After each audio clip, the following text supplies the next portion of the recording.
আমি কিছু সময় পিছতে আমৰা যে মুকলি সভাখনি আৰম্ভ কৰি যিসকল ব্যক্তিয়ে দৰ্শক শ্ৰোতাই অনাই বনাই ঘূৰি আছে আমি তেওঁলোকক অনুৰোধ দিব লাগে দাখিল কৰক আমাৰ হায়াৰ ইৰিগেশ্যন ডিৰেক্টৰ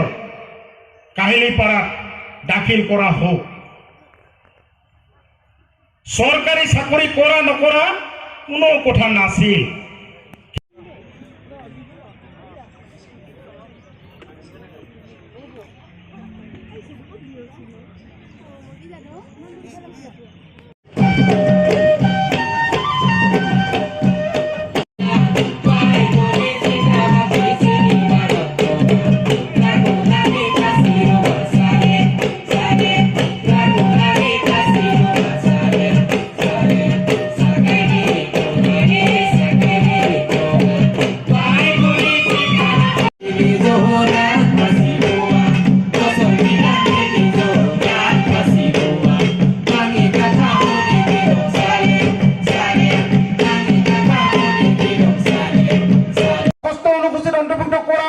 উপৰিও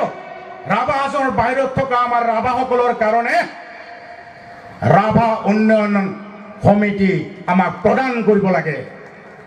তেতিয়াহে আমি আমাৰ ৰাভাসকলৰ নিজৰ মাতৃভাষা ভাষা সাহিত্য সংস্কৃতি নিজৰ জাতীয় পৰম্পৰা আমি আগবঢ়াই লৈ যাব পাৰোঁ মুখ্য অতিথি শ্ৰীযুক্ত অংকেশ ৰাভা তেখেতকো আমি এখন ৰাভা পাজাৰেৰে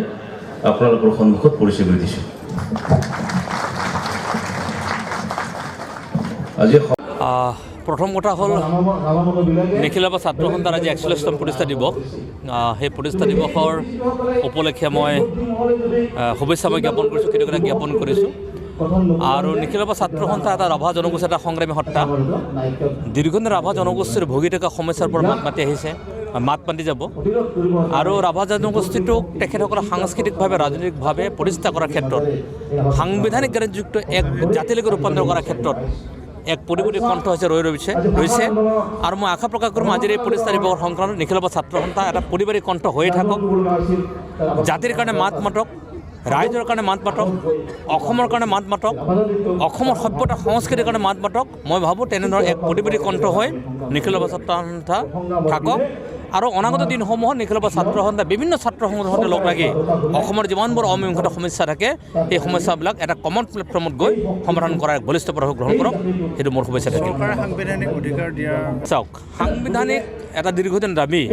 ৰাভা হাজং অট'নমাছ কাউন্সিলটো এটা দীৰ্ঘদিন দাবী আৰু সমান্তৰালভাৱে ৰাভা হাজং অট'নমাছ কাউন্সিলৰ বাহিৰত থকা যিসকল ৰাভা মানুহ আছে তেখেতসকলে এটা সাংবিধানিক ন্যায্যতা প্ৰদান কৰিব লাগে ডেভেলপমেণ্ট মানে এটা উন্নয়ন পৰিষদ গঠন কৰাৰ যোগেদি মই ভাবোঁ যদি সঁচাকৈ অসম চৰকাৰে ইতিমধ্যে সিদ্ধান্ত গ্ৰহণ হৈছে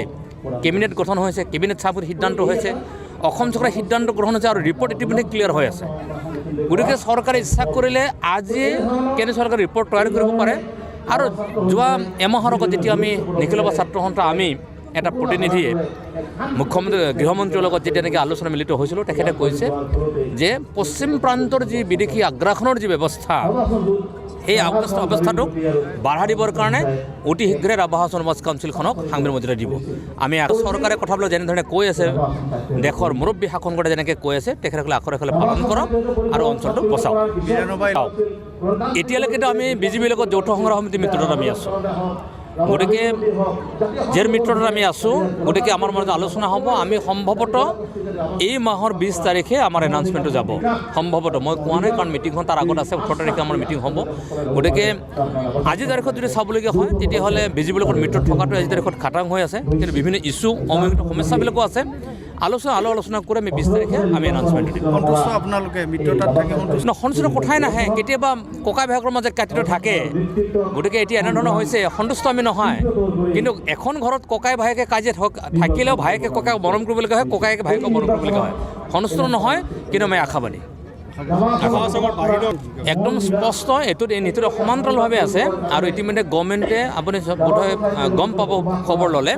ইতিমধ্যে এটা ৰুট মেপ তৈয়াৰ হৈ আছে কাৰণ ইতিমধ্যে চেঞ্চাছ ক্লিয়াৰ কৰি ল'লে অসম চৰকাৰে ৰাভা হাজংৰ বাহিৰত ৰাভা বুলি কোৱাৰ লগে লগে শদিয়াটো আছে কিমান মানুহ আছে ১০ ঘৰ যোৰহাটত আছে 15 ঘৰ। গতিকে এই গোটেই বছৰ এটা ৰিপৰ্ট ইতিমধ্যে তৈয়াৰ হৈছে। BTCৰ 4খন জিলাতো ইতিমধ্যে পপুলেশ্যন চেঞ্চাছ ক্লিয়াৰ হৈছে। শোণিতপুৰৰ ক্লিয়াৰ হৈছে, লখিমপুৰৰ ক্লিয়াৰ হৈছে,